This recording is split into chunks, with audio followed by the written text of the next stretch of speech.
दिल्ली में विधानसभा चुनाव से पहले एएपी को झटका, 2 दिग्गज नेता बीजेपी में शामिल। दिल्ली विधानसभा चुनाव 2025 को लेकर सियासी दलों की तैयारी चरम पर है। इस बीच आगामी चुनाव से ठीक पहले आम आदमी पार्टी एएपी को झटका लगा है। लंबे वक्त तक गुरुद्वारा सिख प्रबंधन कमेटी से जुड़े रहे आप नेता बलबीर सिंह शनिवार को बीजेपी में शामिल हो गए। वो दिल्ली सिख गुरुद्वारा प्रबंधन समिति के 6 बार सदस्य रहे। दिल्ली बीजेपी अध्यक्ष वीरेंद्र सचदेवा और पार्टी के दिल्ली महासचिव आशीष सूद और केंद्रीय मंत्री हर्ष मल्होत्रा की उपस्थिति में उन्होंने बीजेपी का दामन थाम ली। इसके साथ ही मुंडका से आम आदमी पार्टी के पूर्व विधायक डॉ सुखबीर सिंह दलाल भी शनिवार को बीजेपी में शामिल हो गए और उन्होंने अपने पूर्व नेताओं पर काम ठीक से नहीं करने का आरोप लगाया। आप नेता सुखबीर सिंह दलाल ने बीजेपी ज्वाइन करने के बाद अरविंद केजरीवाल पर निशाना साधते हुए कहा, वह देहात के नेता हैं और देहात के लिए काम करना चाहते हैं, और जब वह आम आदमी पार्टी में थे तो वह स्पोर्ट्स यूनिवर्सिटी के मामले में अरविंद केजरीवाल से मिलने के प्रयास करते थे। विधायक होने के बावजूद भी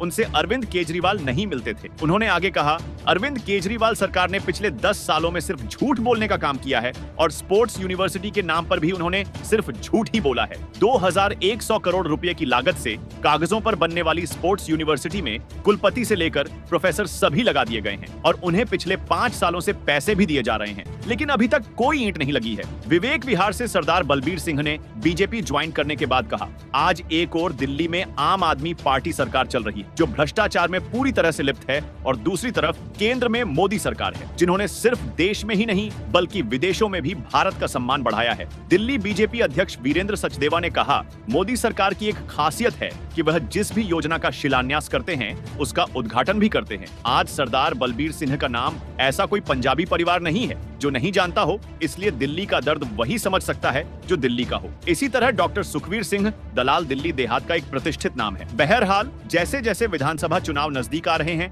वैसे ही पार्टियों के बीच आपस में एक दूसरे पर वार पलटवार का सिलसिला भी जारी है। बीते एक हफ्ते में बाबा साहेब भीमराव अंबेडकर को लेकर संसद में हुई चर्चा और उसके बाद हंगामा और प्रदर्शन को लेकर आम आदमी पार्टी बीजेपी पर अपमान के आरोप लगा रही है, तो वहीं बीजेपी भी पलटवार में पीछे नहीं है। वह अरविंद केजरीवाल को कथित आबकारी घोटाला मामले पर घेरते नजर आ रही है।